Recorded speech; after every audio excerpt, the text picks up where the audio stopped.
Alright, I'm coming back out on that side where the property line is, and we'll go back over here across the street. And of course, if you the property line goes all the way down there to just about that bend, and up there on the hill, that's the church that I go to on Sunday. They meet twice a month. That's the church that my great-great-grandmother built. Used to be a wooden church, but we'll go over there a little later. But this is where I started from. And let's go on to the back here. This is part of the property that's kind of there's not enough of us to come up here on a regular basis to take care of it. But this is the other side.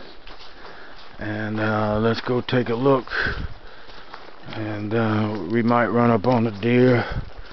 Now that it's been raining, what'll happen is that all that rain it'll make it difficult for the deer to smell, and so the coyotes, and there's a few bobcats, or some places they call them mountain lions, but mainly around here they refer to them as mountain lions.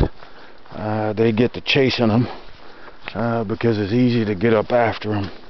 But of course they like to find deer that's been already down or gotten away from the hunter, because a lot of times you shoot them, they might go where you can't get to them or a distance.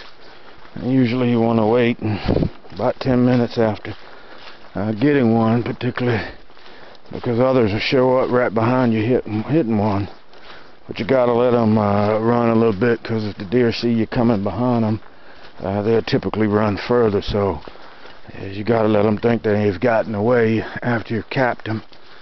But coming down through here, you see some of the land that it's a nice vista. I don't know if you can tell, but that's back to our other side to my left. There's a gully down there, and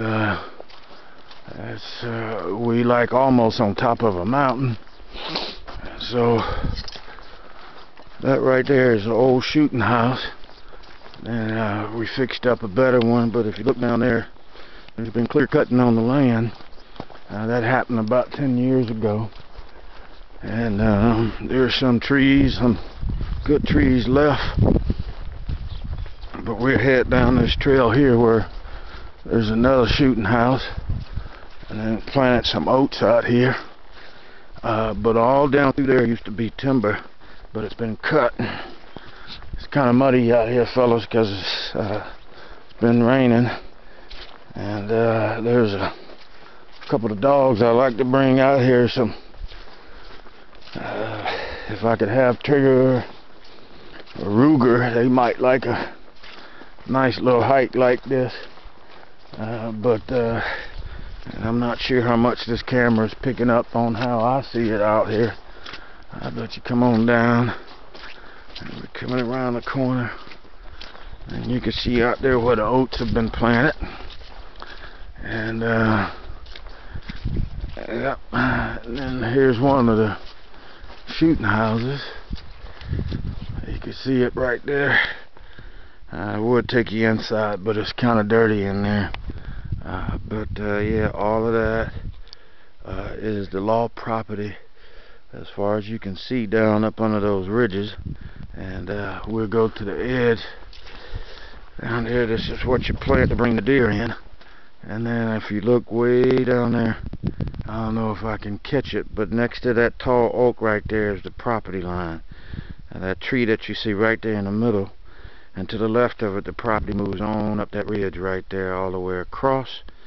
And then if you look in that direction right there, that's where I started from.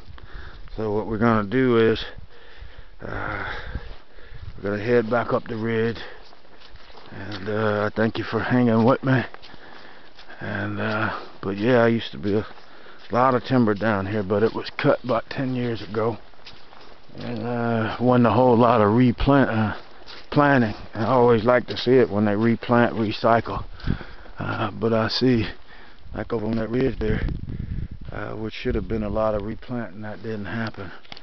And maybe it happened and it was a real scorching summer. I'm going to cut the camera off while we go back up the hill here.